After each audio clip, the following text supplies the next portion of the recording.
በአፍሪካ በግዙፍነቱ ሁለተኛ የሆነ የኤሌክትሪክ ኃይል ማመንጫ ነው። በጥልቀት የህዳሴውን ግድብ ይበልጠዋል። ውሃው ወደ ኋላ ከ130 ኪሎ ሜትር በላይ የሚለጠጥ ነው። ከህዳሴው ግድብ የሚያንሰው በ10 ኪሎ ሜትሮች ብቻ ነው። ከህዳሴው ግድብ በመቀጠል ሁለተኛው ግዙፍ ኃይል የሚያመነጭ ግድብ ነው። በተራሮች መካከል በኦሞ ወንዝ ላይ የሚገነባው ይህ ግድብ በአሁኑ ሰዓት በፍጥነት እየተገነባ ይገኛል። ግድቡን የሚገነባው የህዳሴውን ግድብ የሚገነባው የሳሊኒ ኩባንያ ነው።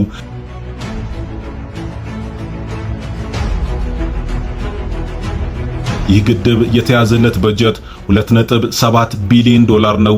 የህዳሴው ግድብ ሲጀመር 5 ቢሊዮን ዶላር እንደተያዘለት ይታወቃል። ይህም ማለት ይህ ግድብ የህዳሴው ግድብ ከሚፈጀው ገንዘብ ከግማሽ በላይ ተመድቦለታል ማለት ነው። የህዳሴው ግድብንም ኮይሻንም የሚገነባው የሳሊኒ ኩባንያ ነው። የኮይሻ ግድብ ወደ ላይ ከፍታው 180 ሜትር ነው።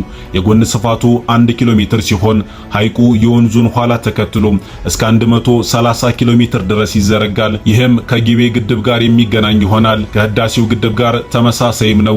የህዳሴው ግድብ የኮይሻን ግድብ የሚበልጠው በስፋትና በሚይዘው የውሃ መጠን ብቻ ነው። የህዳሴው ግድብ ወደ ኋላ ከ142 ኪሎ ሜትር በላይ ውሃ እንደሚይዝ ይታወቃል። የህዳሴው ግድብ 5150 ሜጋዋት የኤሌክትሪክ ኃይል የሚያመነጭ ሲሆን ይህ የኮይሻ ግድብ ደግሞ 2170 ሜጋዋት ያመነጫል። ይህም የህዳሴውን ግድብ ግማሽ አካባቢ ማለት ነው።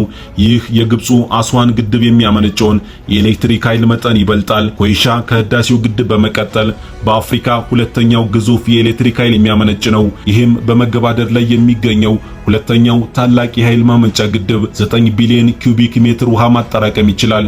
44325 ካሬ ኪሎ ሜትር ተፋሰስ የሚያጠቃልለው ይህ ግድብ እየተገነባ የሚገኘው በደቡብ ክልል ዳውሮ ዞን ነው።